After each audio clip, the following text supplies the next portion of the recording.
Les élections est le seul moment dans la vie politique de notre pays où le citoyen est invité, voire obligé, de se manifester.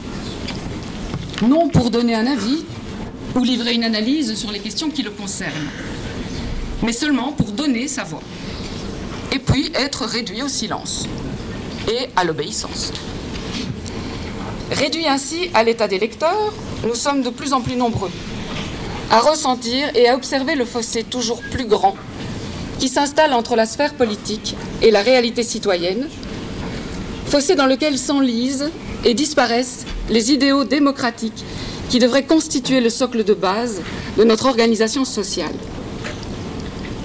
Dépit, dégoût, désintérêt sont au tournant. On compte de plus en plus d'abstention le jour des élections. Et pourtant, l'activité politique de ces dernières années a été très intense.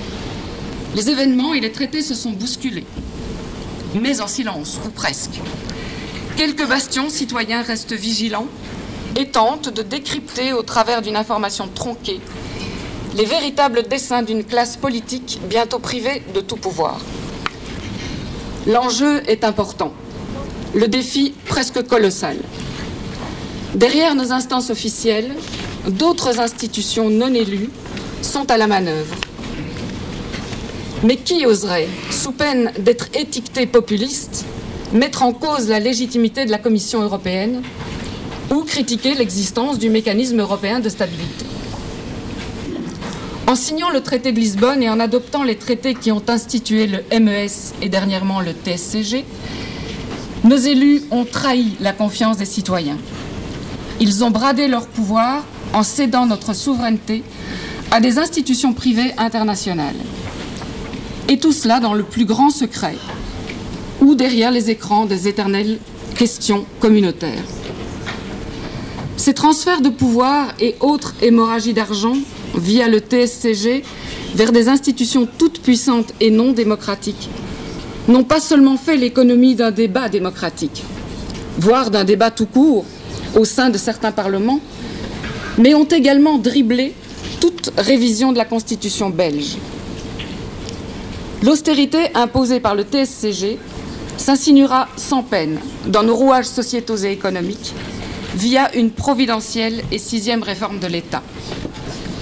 Même l'article 195 de la Constitution n'est plus aujourd'hui un rempart contre un coup d'État interne. Certains articles sont aujourd'hui révisables sans que l'opinion publique ne doive en être avisée. Où allons-nous lorsque dans la bouche de notre ministre des Finances, notre Constitution est présentée comme étant l'instrument de l'Europe? Enjeu important, défi colossal, ai-je dit, et comment? Oui, comment aujourd'hui faire face à ce basculement? Comment remettre la démocratie à l'endroit? Comment reprendre notre souveraineté? Ou plus simplement, comment reprendre en main notre destin et l'avenir des générations qui nous suivent? Des solutions existent.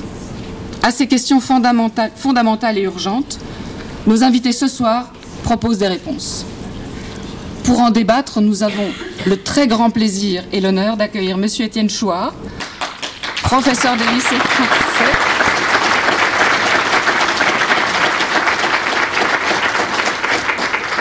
ainsi que M. David Van Rijkbroek,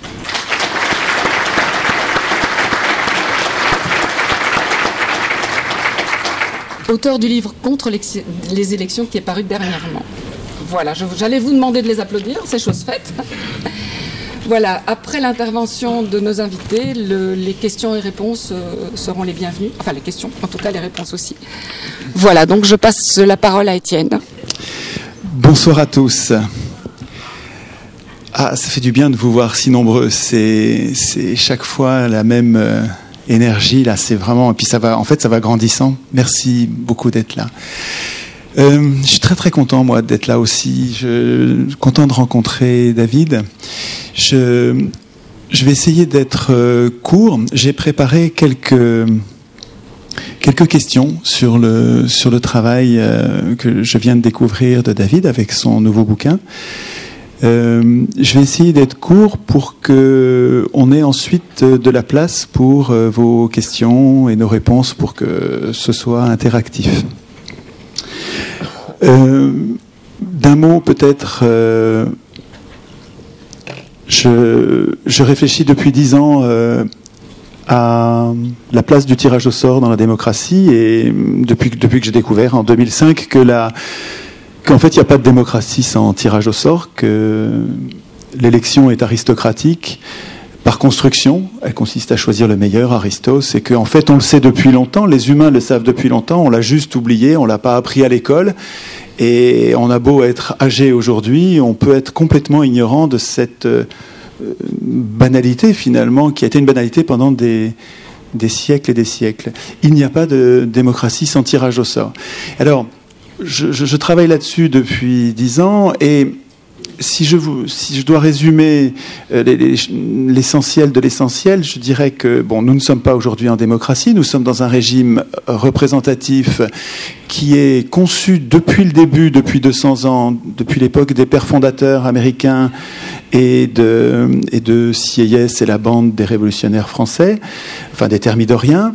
On est depuis 200 ans dans une plutocratie qui est le nom technique précis qui va bien, c'est le gouvernement des riches, voulu par les riches, pour leur service.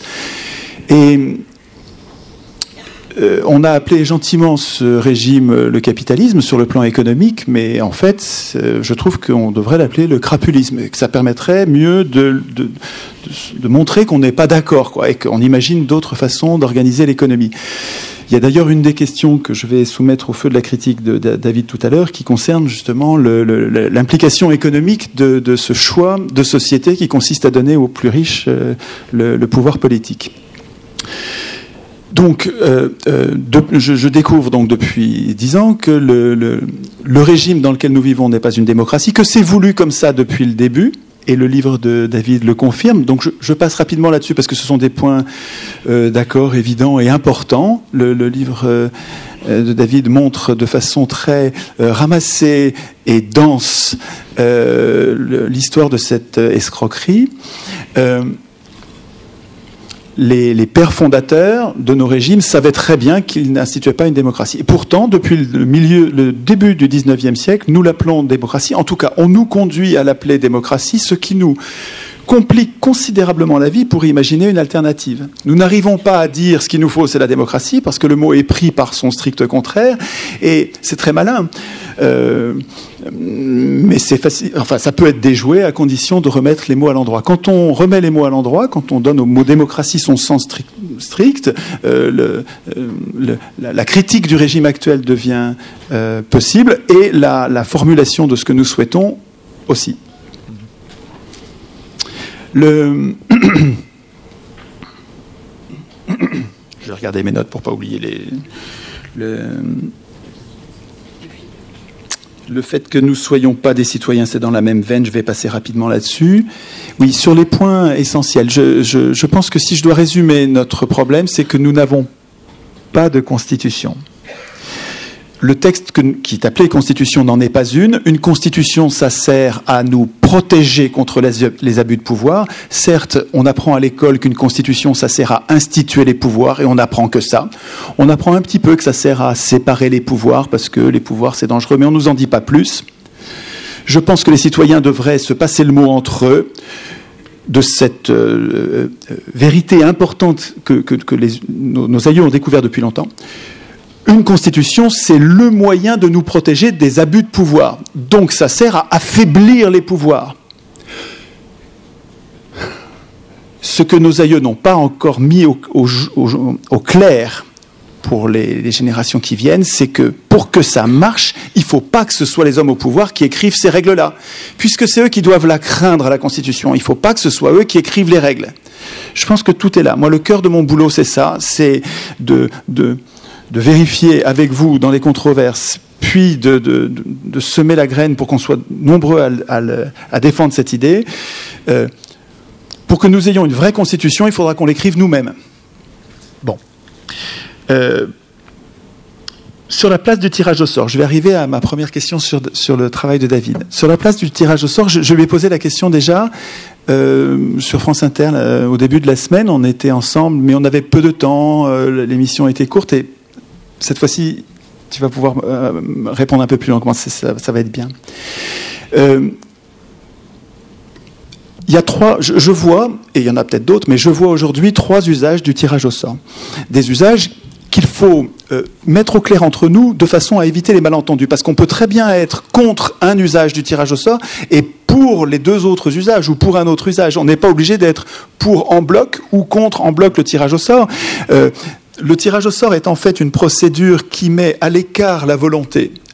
Notre volonté la met à l'écart exprès parce qu'elle met du même coup, elle retire des prises aux escrocs. Un escroc, c'est par définition un trompeur, c'est quelqu'un qui est un champion pour tromper la volonté. Donc nous croyons que nous allons améliorer notre sort avec notre volonté, et en fait, s'il y a un escroc dans le chemin, il va nous tromper, et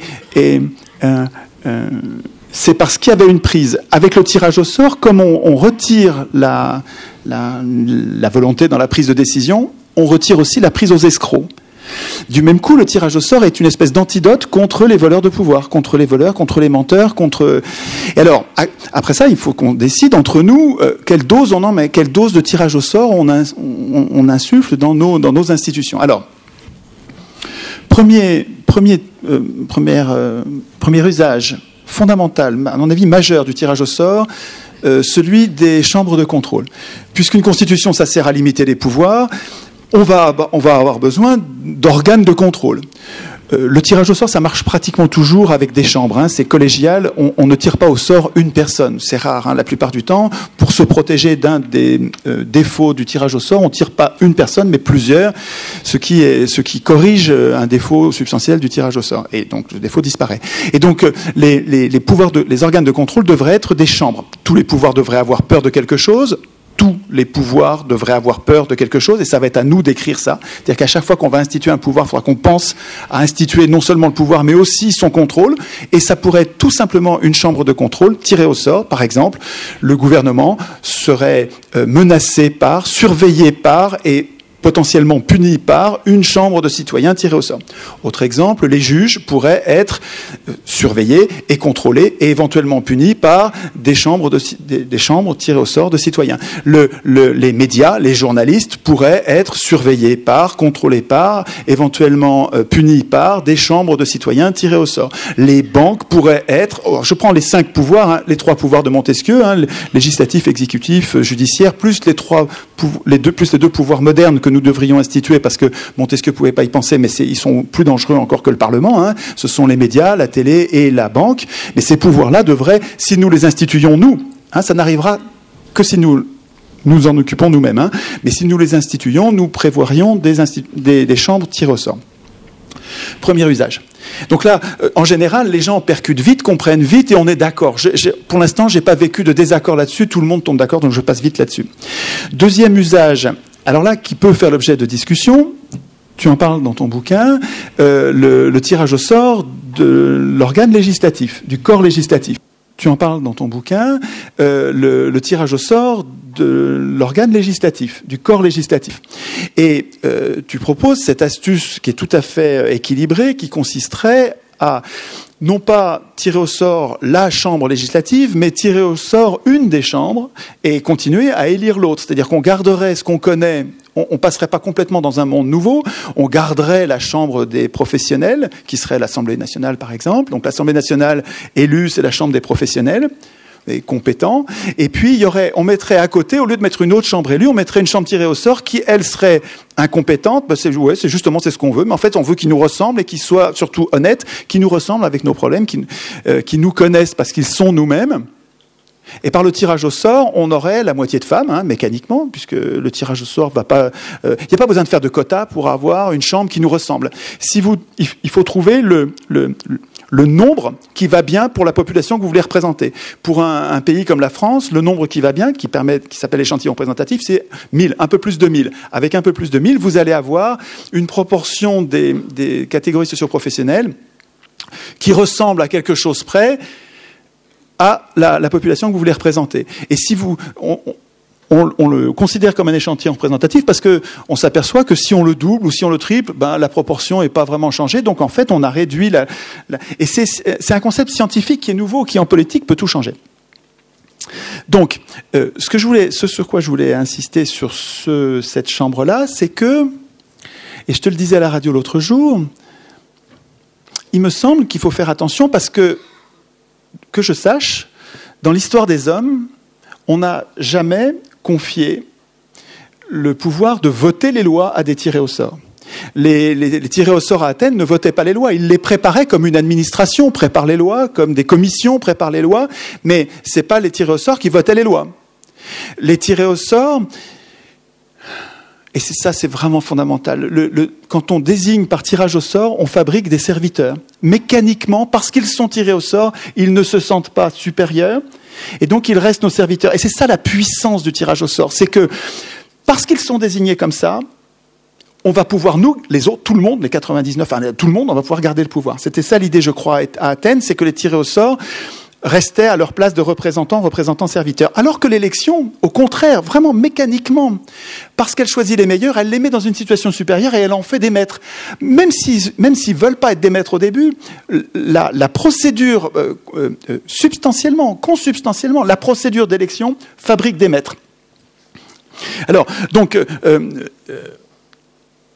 c'est évidemment intéressant de donner une partie du pouvoir de faire les lois à n'importe qui plutôt qu'à des gens qui voulaient le pouvoir, parce que ça fait longtemps qu'on sait qu'il ne faut pas donner le pouvoir à ceux qui le veulent, hein, depuis Platon on sait ça, donc c'est pas bête, hein, c'est très séduisant cette idée d'avoir évidemment une deuxième chambre tirée au sort. À un moment donné, il faut faire attention, donc c'est bien de le faire par palier, et quand on se sera aperçu que l'assemblée tirée au sort aura donné toute satisfaction, que finalement elle est aussi compétente que les autres parce qu'elle a ses adjoints, comme tu le soulignes très bien, elle a ses adjoints, elle a ses aides, finalement, c'est le travail qui les rend compétents. Ils ne sont pas compétents par naissance. Quand on se sera aperçu après quelques années que ça marche très bien, peut-être qu'on se débarrassera de l'assemblée élue. En tout cas, on peut comprendre. Je pourrais comprendre. Je m'attends à ce qu'un grand nombre de personnes qui arrivent dans le sujet s'opposent à ça parce qu'ils en ont peur. Et à mon avis, quand on fait le départ, quand on distingue bien les trois catégories d'usage du tirage au sort, ça nous permet de dire, ok, vous êtes contre l'Assemblée législative tirée au sort, c'est tout à fait compréhensible, ok, mais quand même reconnaissez que sur le tirage au sort des chambres de contrôle, c'est quand même, on va y gagner. Et c'est quoi le troisième ? Alors le troisième, j'ai gardé le plus important pour la fin, et après ça, je te donne la parole. Excuse-moi, je suis trop long, mais le troisième, c'est le plus important, c'est le tirage au sort sans lequel aucun autre n'adviendra. C'est celui qui va rendre tout possible. C'est le tirage au sort de l'Assemblée constituante. Parce que, et ça, à mon avis, tu l'as à peine évoqué, peut-être même vraiment à peine. Hein, mais bon, je suis sûr que ça va venir. C'est-à-dire que la façon dont je te sens parler, c'est-à-dire que tout ça n'adviendra jamais sous la plume d'un élu. Pas parce qu'ils sont mauvais, parce qu'ils sont en conflit d'intérêts, parce que leur intérêt personnel, pas en toute matière, sur cette occurrence-là, au moment d'écrire la Constitution, un élu risque de tout perdre si c'est pas lui qui l'écrit. Il risque de perdre son pouvoir, au moins en partie. Et donc, il va pas l'écrire le référendum d'initiative populaire, il va pas écrire les chambres de contrôle tirées au sort. Il va sûrement pas écrire que. Tu comprends que aujourd'hui, qui écrit la Constitution en France ? Je parle à France, excusez-moi, je ne connais pas bien le cas de la Belgique, mais c'est facile de faire le parallèle en Belgique. Mais en France, ceux qui changent la Constitution, c'est les députés, les sénateurs. Vous imaginez bien que ce n'est pas les sénateurs qui vont imaginer que les sénateurs vont être remplacés par des gens tirés au sort. Ça n'arrivera jamais. Bon, et si on intègre ça dans notre raisonnement, ça nous fait une troisième catégorie de tirage au sort qui, à mon avis, elle aussi est discutable, hein, parce qu'il y a des gens qui me disent et qui me rentrent dans le lard en me disant « Étienne, on veut pas de ta chambre, on veut pas de ton assemblée tirée au sort constituante parce qu'on veut l'écrire nous, la Constitution. Et tirer au sort l'assemblée constituante, ça nous dépossède, encore une fois, alors c'est pas par l'élection, mais c'est par tirage au sort, ça nous dépossède, et je peux l'entendre. À mon avis, il se trompe parce qu'on ne pourra pas, on est trop nombreux pour écrire tous la Constitution. Mais à mon avis, il peut y avoir deux phases. On commence par laisser tout le monde écrire la Constitution dans les 36 000 communes. Commune par commune, tous ceux qui veulent écrivent un projet constituant. Et puis on essaye de le synthétiser, d'en faire une synthèse au niveau national. Et puis on s'aperçoit que la chambre ou les chambres qui sont en train d'essayer de collecter les différents 36 000 projets qui sont en train de se faire, complètement débordés. 36 000, quand tu vois le temps qu'il faut pour lire une constitution, une, deux, trois, même si c'est des projets, 36 000, ils vont être débordés, ils vont appeler au secours au centre là, en disant arrêtez, vous êtes trop nombreux, et en plus, les 100 qu'on vient de lire là, vous écrivez tous la même chose. C'est le scénario que j'imagine. Peut-être que ça ne se passera pas exactement comme ça, mais ça nous permettrait d'avoir ce scénario, ça nous permettrait de dire, OK, on essaye, on écrit tous ceux qui veulent, on écrit la Constitution, et puis, nécessité faisant loi, on va s'apercevoir que c'est pas possible et qu'on écrit tous la même chose. Moi, j'ai pas besoin d'écrire la Constitution. Je sais bien qu'on va tous écrire la même chose, qu'on va écrire la séparation des pouvoirs, les mandats courts, non renouvelables, l'initiative populaire. On va écrire grosso modo la même chose, avec des options peut-être. Et donc, on n'a pas besoin d'écrire tous. Ce qu'il faut qu'on fasse, c'est qu'on s'entraîne à écrire la Constitution. Et puis, qu'ensuite, quand on désigne quelqu'un au sort, on le regarde. On le laisse pas, on le tire pas au sort en le laissant travailler. On va ensuite l'observer en train de travailler, en vérifiant qu'il n'est pas en train de s'égarer, qu'il ne reçoit pas en secret les banquiers comme l'ont fait les constituants tunisiens. Là. Les constituants tunisiens, vous savez que les Tunisiens ont chassé un tyran. Ils ont élu leur assemblée constituante et puis ils sont rentrés chez eux. Alors qu'est-ce qu'ont fait les députés de l'assemblée constituante, des professionnels de la politique? Ils se sont mis à huis clos, ils ont triplé leur salaire. Ils se sont votés une immunité judiciaire, juridique, et puis ils ont commencé à recevoir en secret les banquiers, au secours, quoi, la totale. Mais comme tout le monde, ça nous est arrivé, ça nous arrivera si on ne fait pas attention à tirer au sort et surveiller les constituants. Excusez-moi, j'ai été trop long. Qu'est-ce que tu penses de cette idée? Qu'est-ce que ça te fait? Et si tu as des objections ou des trucs, des peurs, je suis curieux de savoir comment ça s'intègre, qu'est-ce que ça évoque pour toi? Ne faut pas plus. Merci Étienne. Est-ce que ce micro fonctionne maintenant? Vous me comprenez? Très bien. Messieurs, dames, bonsoir. Et effectivement, moi j'avais pensé de me retrouver ici dans une salle avec une douzaine d'étudiants. Visiblement, vous n'avez rien à faire au début du week-end de Pâques. C'est très bien. C'est vraiment... En fait, je me suis dit, j'ai deux chances ce soir. Première chance, c'est la première fois que je parle devant un public. Ça marche? Oui. Devant un public à qui je ne dois pas tout expliquer par rapport à l'innovation démocratique. C'est la première fois pour moi. Ça fait du bien. On va partager un certain nombre d'idées. Mais voilà, c'est un cours avancé, on va dire. Et ça, voilà, un vendredi soir, ça fait plaisir. Deuxième chance inouïe que j'ai, c'est que mon collègue de débat est un Français. Donc ça veut dire que c'est surtout lui qui va parler. Non, pas du tout. Non. Ça va. Effectivement, Étienne et moi, nous étions ensemble, plus ou moins ensemble, dans une émission. C'était une coprésence virtuelle. Toi, tu étais en ligne à partir de Marseille et moi, j'étais dans un studio à Paris. C'était le France Inter. D'ailleurs, je l'ai mis sur ma page Facebook ce soir parce que je trouvais que l'échange, bien... Ben, voilà, c'est quand même marrant. Vous dites l'émission était courte. C'était un débat d'1 heure. Bon, ça va. En flanc, je suis déjà content s'il me confie 15 secondes. Donc, pour moi, c'était plutôt long comme intervention. Mais effectivement... Je sais pas s'il faut introduire la notion du tirage au sort. Est-ce qu'ici, dans le public, est-ce qu'il y a une connaissance suffisamment partagée par rapport à cette notion? J'ai quand même l'impression. Vous êtes tous déjà des convaincus. Très bien. Et donc, effectivement, je pense que ce soir, nous bougeons, nous allons vers une deuxième étape. C'est-à-dire, on va plus défendre le tirage au sort en tant que principe. Je pense que tous ceux qui connaissent la littérature, qui commence avec Bernard Manin et Hansen et toute une série de penseurs qui, depuis 20 ans, ont publié des ouvrages extrêmement importants. Les deux derniers en date sont l'ouvrage du Québécois Dupuy-Derry, qui a écrit un ouvrage tout à fait formidable sur l'emploi du mot démocratie pendant les révolutions françaises et américaines. Et à notre grande surprise, il a constaté que le mot était ou bien évité, ou s'il était utilisé toujours de façon péjorative. C'était fort important de voir que moi, dans mon école flamande, j'ai toujours appris que la Révolution française a pourchassé l'aristocratie pour la remplacer par la démocratie. Il se trouve que maintenant, et c'est montré, voilà, il n'y a plus de discussion à mon avis, on n'a pas chassé l'aristocratie pour la remplacer par la démocratie, on a chassé l'aristocratie héréditaire pour installer une nouvelle aristocratie, c'est-à-dire une aristocratie élective. Et les élections ont été sciemment inventées, injectées, instrumentalisées pour rendre cette nouvelle aristocratie possible. Pour le dire de façon arithmétique, Les numéros 1 sont partis, c'est-à-dire le roi et sa famille, en France, mais aussi dans les États-Unis, c'est la reine ou la monarchie anglaise qui a été renvoyée. Pas forcément la reine, elle est vieille, mais pas aussi vieille que ça. Quoique.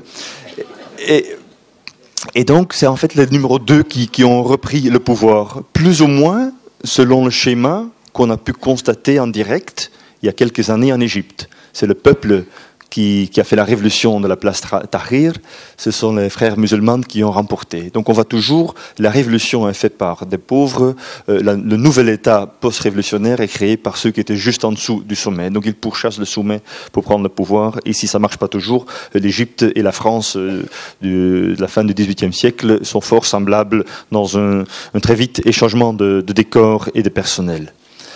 Donc voilà, le livre de Dupuy-Derry, dont le titre... Je peux vous donner exactement. Tu le connais par cœur? C'est Démocratie, histoire d'un mot. Démocratie, histoire d'un mot. C'est ça, tout à fait. Moi, je l'ai cité à la fin de mon livre. Bon, bref. Deuxième livre qui vient de sortir s'appelle Vox Populi. C'est sorti en France il y a 2-3 semaines. Voilà. Attendez, je vais vous donner, pour ceux qui s'y intéressent, le titre. Oui, Francis Dupuy-Derry, c'est un professeur en sciences politiques au Québec, qui est professeur et anarchiste à la fois. Et donc son livre s'appelle « Démocratie, histoire politique de mots aux États-Unis et en France ». C'est paru l'année passée à Montréal, c'est sa thèse de doctorat d'ailleurs. Et donc deuxièmement, le livre dont le nom m'échappe, c'est un écrivain français qui vient de sortir le livre qui s'appelle « Vox Populi ». C'est Ponquin, quelque chose dans le genre. Il y a 3 semaines que c'est sorti, et en fait, c'est fort intéressant. Alors que Francis Dupuy-Derry parle du mot démocratie à la fin du XVIIIe siècle, l'auteur de Vox Populi va étudier les élections avant les révolutions françaises et américaines. Ce n'est pas vrai que les révolutions ont inventé les élections. Les élections existaient déjà depuis plus ou moins 600 ans, notamment dans des abbayes, par exemple, dans des monastères. On connaît l'exemple le plus clair, c'était l'élection du pape, qui était faite par le collège des cardinaux qui se rassemble dans la chapelle Sistine pour indiquer. Et donc lui, il étudie vraiment les pratiques des élections avant qu'ils étaient soi-disant démocratiques. Et c'est fort intéressant parce que lui aussi, il fait le même constat que nous faisons ici, mais avec beaucoup plus de détails et beaucoup de rigueur historique. C'est un livre remarquable. Donc lui aussi fait le constat que les élections ont toujours servi une certaine finalité aristocratique. Voilà. Des livres importants.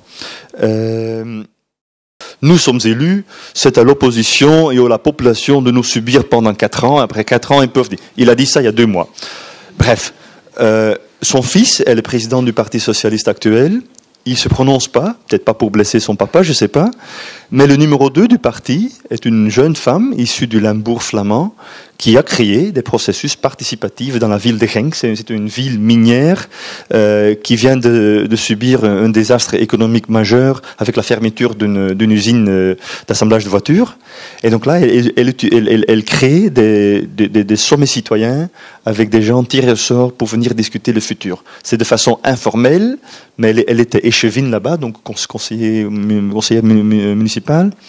Et donc, maintenant, elle est le numéro 2 du Parti socialiste. Donc, je vois qu'au sein des partis politiques, il y a une nouvelle génération qui est là. Ici, effectivement, j'ai su, par exemple, que le CDH, j'ai parlé avec le jeune président du Parlement francophone bruxellois, monsieur Hamza Fassi Fihri. Lui, il est très en faveur. Il a publié une carte blanche dans le soir en défendant le tirage au sort, le panel citoyen tiré au sort. Et c'est grâce à lui et quelques autres, il y a 2 semaines, j'avais un colloque avec les gens du CDH. C'est eux qui sont en train de mobiliser leur parti pour mettre ça à l'ordre du jour du programme électoral. Tu vas trouver que je vais faire le pénible. Est-ce que les jurys citoyens tirés au sort auxquels ils pensent ont un pouvoir décisionnel ou seulement consultatif? Ça change tout, mais moi j'ai beaucoup de patience. Je suis un idéaliste pragmatique, c'est-à-dire j'ai une vision à long terme J'ai beaucoup de patience. Je pense que mon rêve démocratique ne se réalisera pas au courant de ma vie, c'est pas grave. Mais je veux voir quelques pas en avant. Et je pense que quelques pas en avant sont en train de se faire maintenant. Parce qu'à ce moment-là, on a deux choix. Ou bien on rejette entièrement le système actuel, on provoque une espèce de révolution néo-démocratique. Ça peut être intéressant pour avancer les choses un peu plus vite.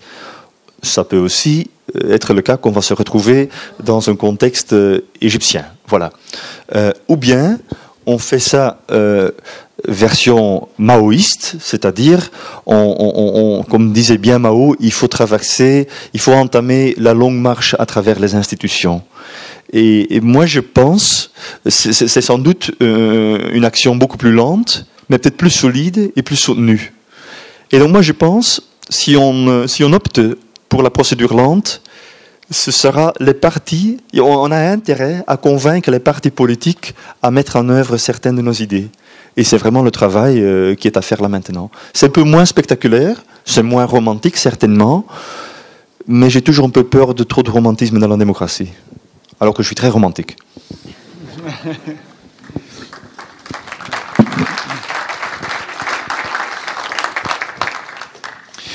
Et je reviens à ma question, le tirage au sort de l'Assemblée constituante, ça te paraît une idée raisonnable ou romantique?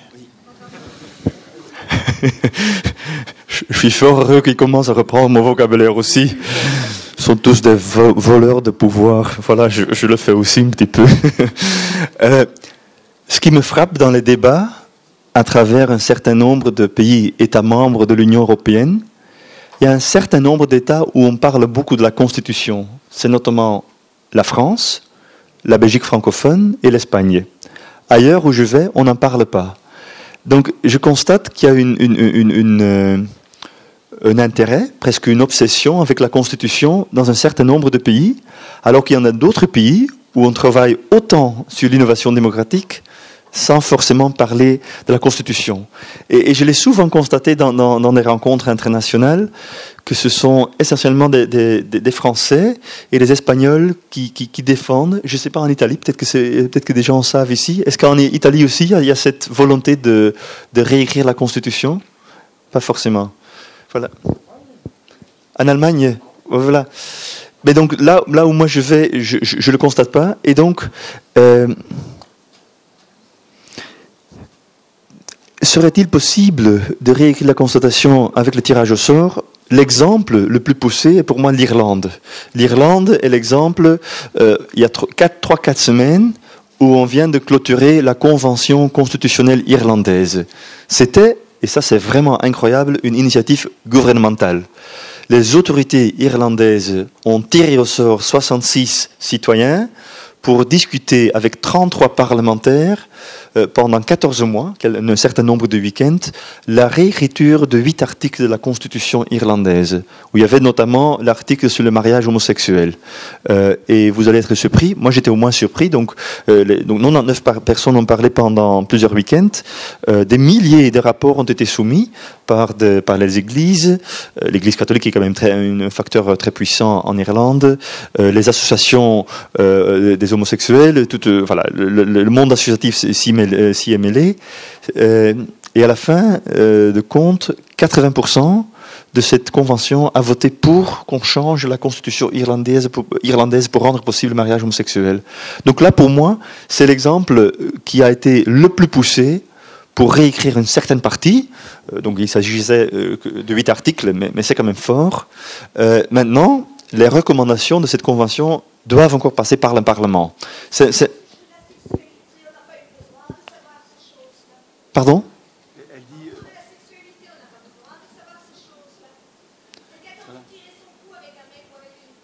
On n'a pas besoin de le mettre dans la Constitution. Donc vous dites... Mais donc la Constitution irlandaise disait que le mariage était quelque chose entre l'homme et la femme. Pardon ?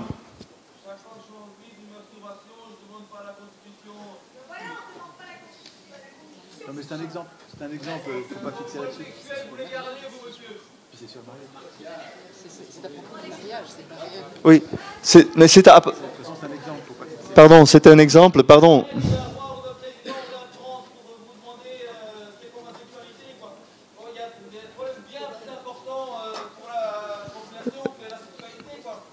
Pardon, je donnais juste un exemple. On me demande... Bah, très bien.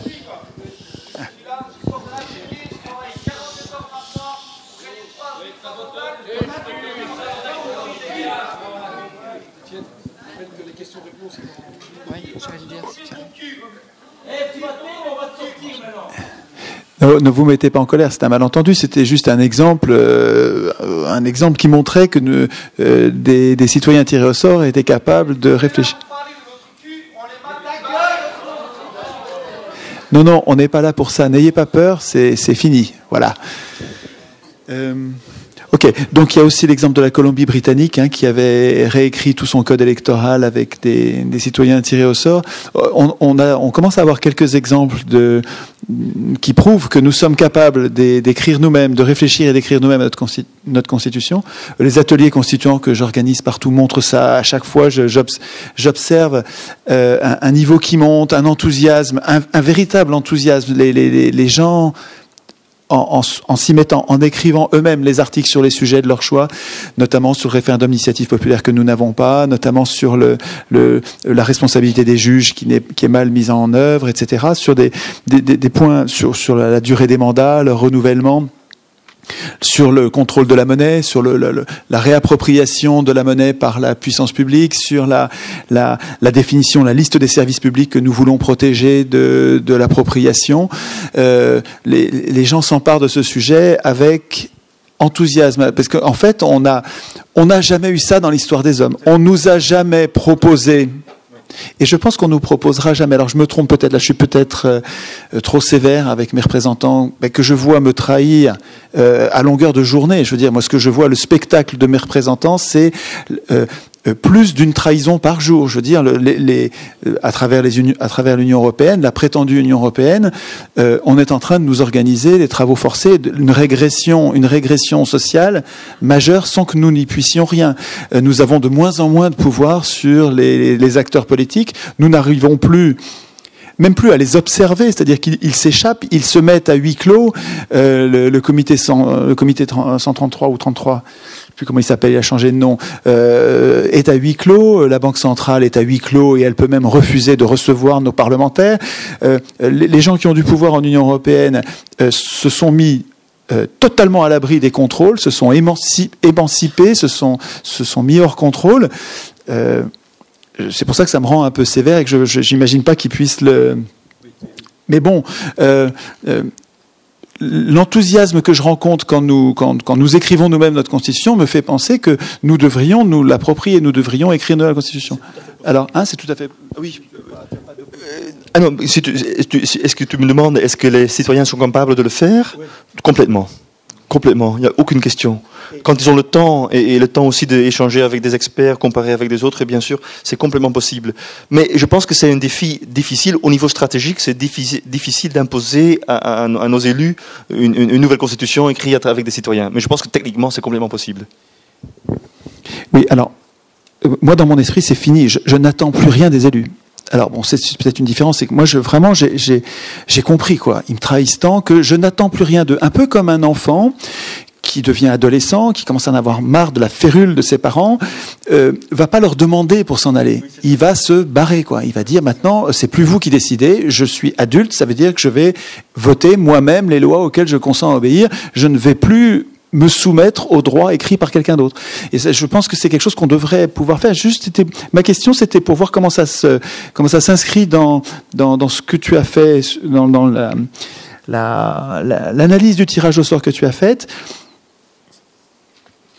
Même en te lisant, donc même à ta façon de présenter les choses, il me semble que ça ne pourra advenir que si nous l'écrivons nous-mêmes. Et alors, je découvre en t'écoutant qu'il est possible qu'il y ait dans d'autres pays que le mien des élus qui soient moins... Il ne faut pas que je sois trop méchant, quoi, qui soient moins... Crapuleux. Oui, c'est ça que j'allais dire. Bon, alors je le dis, qui soient moins crapuleux. Et que peut-être je renonce trop vite à ce que ce soit eux qui nous apportent, qui nous libèrent, qui ouvre les portes de la prison politique. Mais il me semble que c'est plus fiable, c'est plus raisonnable d'intégrer ce tirage au sort-là avec les autres et comme une priorité. C'est-à-dire qu'il est au-dessus parce qu'il rend les autres possibles. Voilà.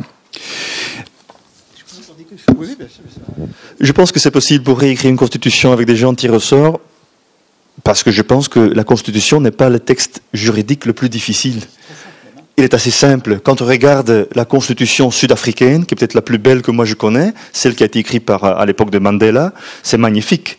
Le loi de finances, voilà quelque chose de difficile en Belgique. Le loi sur le pension, voilà des choses vraiment techniques. Alors qu'une constitution, c'est un charte de valeurs en quelque sorte. Donc techniquement, c'est certainement faisable. D'autre part, pourquoi moi je ne prône pas tout de suite la réécriture de la constitution, c'est que c'est un coup unique. Moi, j'aimerais bien que les tirés au sort ont un rôle à jouer en permanence. Moi, je suis en faveur d'une constituante permanente. Alors, si la constituante a lieu une fois, et puis on se recline de nouveau pour 50 ans, ce serait dommage. Je vais améliorer ma question. Parce que j'avais pas écrit seulement tirage au sort de l'Assemblée constituante, j'avais écrit tirage au sort de l'Assemblée constituante et du Conseil constitutionnel. Parce que tu as parfaitement raison. C'est pas tout d'écrire une constitution, mais moi, j'imagine pas ça du tout comme un coup unique. Et c'est donc, je m'étais mal exprimé, pardon, mais évidemment, non seulement il va falloir qu'on écrive nous-mêmes la Constitution si on en veut une, mais il va falloir qu'on la surveille, qu'on la fasse appliquer et qu'on la protège. Et donc, effectivement, on va avoir besoin d'un Conseil constitutionnel, d'une Cour suprême, peu importe le nom qu'on lui donnera. Et ça pourrait être, par exemple, l'Assemblée constituante qui reste mobilisée et qui se renouvelle par tiers, par quart ou par dixième tous les ans, par exemple, ou une nouvelle qui est réunie, une nouvelle Assemblée constituante qui est réunie statutairement. C'est-à-dire que nous prévoirions dans la Constitution que tous les 10 ans, une génération a le droit de reprendre carrément le chantier, peut-être même tous les 5 ans, de reprendre le chantier de la Constitution pour vérifier que la génération qui arrive est bien d'accord avec la Constitution qu'avaient écrite les parents, parce qu'il n'y a aucune raison que les enfants soient assujettis aux normes pondues par les parents. Et donc, effectivement, donc tirage au sort, bien sûr, de l'Assemblée constituante et du Conseil constitutionnel qui suivrait. Des échéances à plus court terme. Par exemple, nous avons des objectifs millénaires pour le monde développement. On ne les a jamais formulés pour l'Europe. Je trouve ça quelque chose de curieux. On a 15 objectifs millénaires. C'est comme ça qu'on le dit en français. Millennium-doelstellingen. Et donc, ce serait quelque chose d'intéressant, par exemple, au niveau européen, parce que là, on est beaucoup en train de parler de la Constitution au niveau national, mais je pense, par exemple, entamer des processus avec des gens tirés au sort, dans chaque pays membre, État membre de l'Union européenne, pour formuler quelles sont les 15 priorités, quels sont les 15 objectifs millénaires de l'Union européenne d'ici 2014 jusqu'à 2030, par exemple. Je trouve que ce serait intéressant. C'est une espèce de constitution avec une obsolescence programmée en quelque sorte, parce que là on nous force à renouveler. Excuse-moi, je ne vais pas embrayer sur l'Europe, je vais te contrarier sur l'Europe. Et je vais t'expliquer pourquoi. Et il faut que tu me dises si tu n'es pas d'accord. Il me semble que... La France, les objectifs millénaires pour la France. Alors, objectif militaire pour la France, ça redevient jouable. Et ce qui me bloque avec l'Europe, c'est que j'ai compris, alors je me trompe peut-être, mais il me semble avoir compris que la démocratie est incompatible avec la grande taille, que la grande taille impose la tyrannie. C'est-à-dire que pour gérer un empire, pour gérer une grande surface, pour gérer un très grand nombre d'humains, il faut la force, quoi. Et qu'en fait, la démocratie, c'est forcément à petite échelle. La commune, la fédération de communes. Alors, effectivement, si on monte de fédération en fédération, on doit pouvoir arriver jusqu'au monde, mais en partant du bas. Et donc, quand on me dit et qu'est-ce qu'on fait pour l'Europe, je me demande, mais pourquoi? Qu'est-ce qu'ils ont avec l'Europe? Qu'est-ce que vous attendez d'une unité? Qu'est-ce que vous attendez d'une échelle si grande? Il me semble que plus l'échelle est grande, plus les acteurs politiques sont loin des gouvernés. Et donc, ils sont loin au moment de les nommer. Au moment de les nommer, je ne connais pas les candidats. Et au moment de leur exercice du pouvoir, je ne les vois pas faire. Et quand je râle, je suis loin d'eux. Comment je fais pour nous sommes 400, 500 millions en Europe. 500 millions, comment on fait pour faire des manifs, quoi, hein? Comment on fait pour protester? Comment on fait même pour être au courant? C'est une de mes questions qui suivait. Sur le plan de l'Union européenne, je te vois souvent espérer de l'échelon européen des initiatives qui seraient démocratiques. Or, dans mon analyse, et je me trompe peut-être, mais il me semble que par construction, une échelle politique aussi large que l'Union européenne ne peut être que antidémocratique. Et d'ailleurs, à mon avis, c'est pour ça qu'elle est voulue par les multinationales et les banques. C'est parce que ça ne peut pas être à notre portée. C'est-à-dire qu'en fait, quand on met le politique, la prise de décision politique à un niveau aussi large, on vole la politique au peuple. Nous n'avons plus aucune chance de participer et de surveiller, et encore plus de punir les acteurs qui défailleraient. Il me semble que l'Europe, elle est forcément antipolitique. À cause de la taille, pas forcément parce que les acteurs sont mauvais, tu vois, mais c'est parce que la taille crée un éloignement qui est antipolitique. Le politique que j'observe quand j'observe Athènes, l'exemple d'Athènes ou l'exemple des tribus primitives ou l'exemple des Indiens d'Amérique ou les exemples des villages du Moyen-Âge, c'est-à-dire des exemples de démocratie réelle avec des gens qui écrivent eux-mêmes les lois auxquelles ils consentent à obéir. Dans tous ces cas, j'ai toujours des individus qui donnent une fraction de pouvoir à d'autres individus qu'ils gardent sous leur contrôle, qu'ils gardent sous leur regard. Rousseau, tu le dis toi-même, hein, explique très bien que c'est important, cette petite échelle. Et du même coup, j'embraye sur une deuxième chose, ou bien je te laisse répondre à ça, puis j'embrayerai sur autre chose après, pour pas que ce soit un cluster de questions. C'est intéressant parce que j'étais en train de me dire, est-ce que la différence, on vient de parler de la différence entre les politiques belges et français, je me suis tout de suite posé la question, est-ce que c'est dû à la taille de la France aussi qu'une caste politique a pu émerger? Et donc voilà, selon ta logique, effectivement, en même temps, je me pose la question, si tu dis la taille engendre automatiquement la tyrannie, que pensons-nous alors de l'Inde, par exemple, qui est la démocratie la plus grande au monde, la démocratie formelle, bien sûr. Mais bon, la démocratie a commencé à Athènes, qui était une toute petite ville, 250 000 habitants. Maintenant, nous avons un pays qui a 1 milliard de gens qui vivent dans une démocratie. C'est pas une démocratie parfaite, très loin de ça. Ça a été d'abord copie conforme au système britannique. Et pourtant, maintenant, c'est un des gros laboratoires de l'innovation démocratique mondiale. Alors, je vais te rendre la parole, mais il faut que tu me donnes des exemples. Le peuple a le pouvoir en Inde ? Je vois que donc ça a commencé comme un système Westminster, les élections, les partis, les parlements, le gouvernement et tout ça. Et on voit qu'il y a des formes d'auto-organisation, notamment avec les syndicats, notamment ceux qui sont dans le chemin de fer et tout ça, qui sont capables de prendre leur sort à main et qui sont menés comme une espèce de bulle en dehors de la pyramide de pouvoir de l'État. Et qui produisent du droit avec des juges qui appliquent le droit ? Mais quand toi tu parles de la démocratie, tu la veux étatique. Non, pas forcément, ça peut être communal. Oui, mais formalisée. Oui. Je pense qu'il y a des formes d'autogestion possibles sans passer par des structures officielles. Au niveau de l'entreprise. C'est ça. Au niveau de l'entreprise, dès que c'est un peu plus grand. Je ne veux pas défendre l'Inde comme étant la meilleure démocratie au monde, mais je me pose la question si c'est vrai. En fait, on ne sait pas. C'est la première fois que nous avons des démocraties énormes et on ne sait pas si c'est possible. Déjà, à petite échelle, c'est pas évident. Est-ce que la taille est vraiment un facteur du déclin ?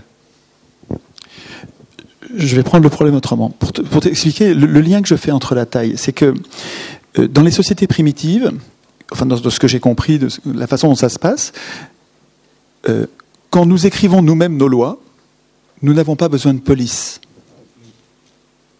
Puisque nous avons discuté des lois et que finalement nous sommes tombés d'accord, voilà la loi maintenant c'est ça, il n'y a pas besoin de police.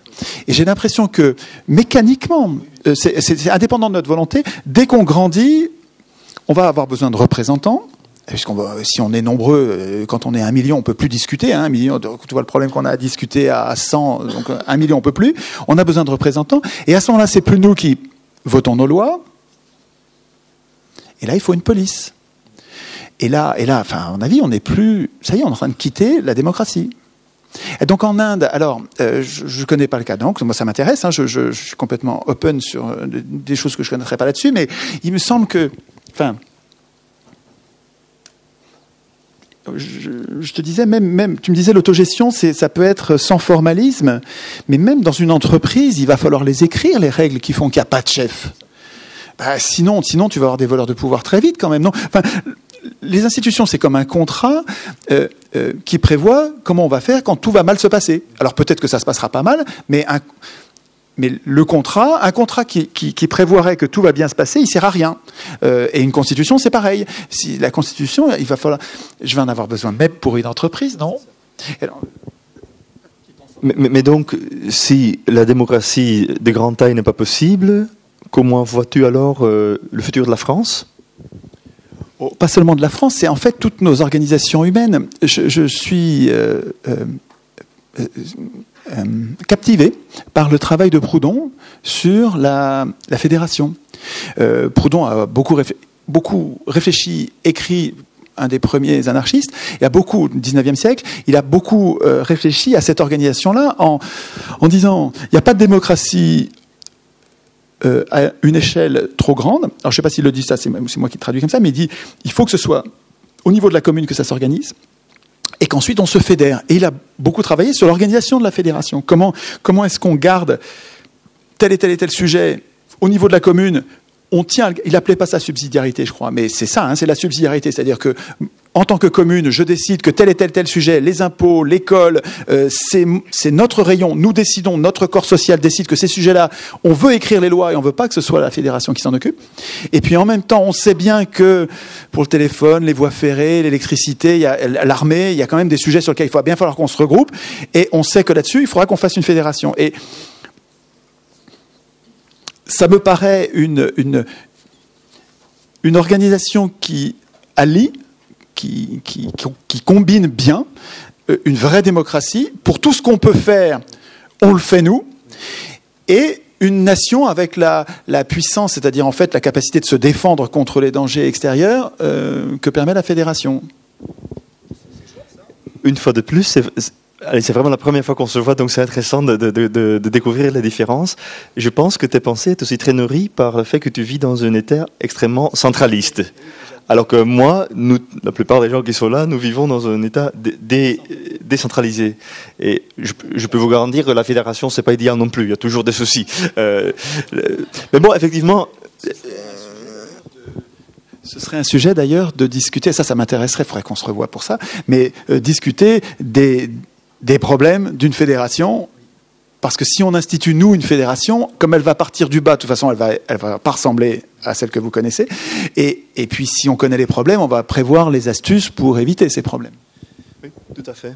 Tout à fait. Mais donc, toujours, je comprends bien que voilà, la démocratie au niveau local, ça peut être intéressant. Et par exemple, dans une fédération. Mais comment vois-tu, alors, quand il y a la fédération même, tu le vois aussi comme un instrument démocratique, j'imagine. Ce ne sera pas juste une technocratie ou sous contrôle.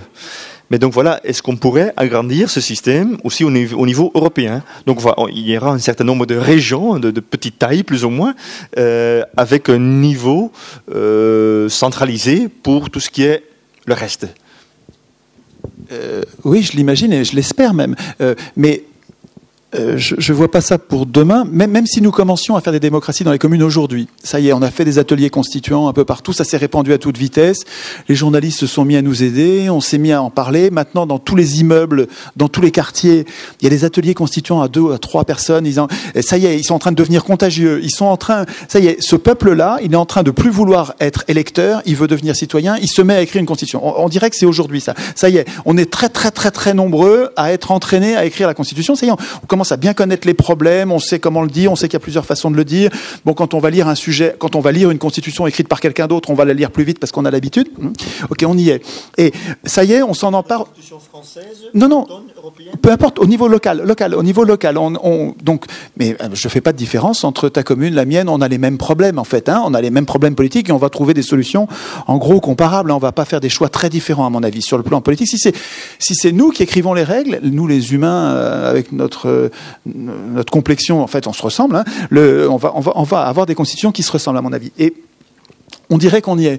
Si nous commençons à imaginer donc la fédération, on va déléguer des représentants, soit qu'on les tire au sort, soit on les élit, on va décider nous de la procédure qu'on veut, mais surtout on va les contrôler, on va les envoyer avec un mandat, une mission, et ils vont nous rendre des comptes en permanence, surtout avec les moyens modernes. Autrefois, ils ne pouvaient pas faire ça parce qu'il fallait des jours de cheval pour aller d'un endroit à l'autre. Mais aujourd'hui, on peut rester en contact absolument permanent par vidéo simplement, par streaming. On peut être en contact permanent avec nos délégués et vérifier que nos délégués ne sont pas en train de nous trahir et puis nous, on continue à délibérer au niveau communal pour vérifier que nos représentants nous suivent. Et donc, j'imagine ça déjà au niveau national. Mais cette fédération-là, elle n'a rien à voir avec les fédérations qu'on connaît aujourd'hui. Enfin, il y a des points communs, mais c'est quand même très différent, puisque ça part de la base, ça part de nous, et nous qui contrôlons, pas quotidiennement, mais si, quasiment quotidiennement. C'est pas toujours les mêmes qui contrôlent, on n'est pas obligé de les contrôler tout le temps, mais notre corps social communal va toujours trouver quelqu'un qui est en train de contrôler que tout se passe bien au niveau fédéral. Mais il faudra quand même qu'on prenne l'habitude de cette façon de travailler, de cette façon de faire de la politique avant de passer au niveau supérieur. Mais une fois qu'on sera habitué à faire de la politique comme ça, pourquoi on ne monterait pas d'un cran et jusqu'au monde,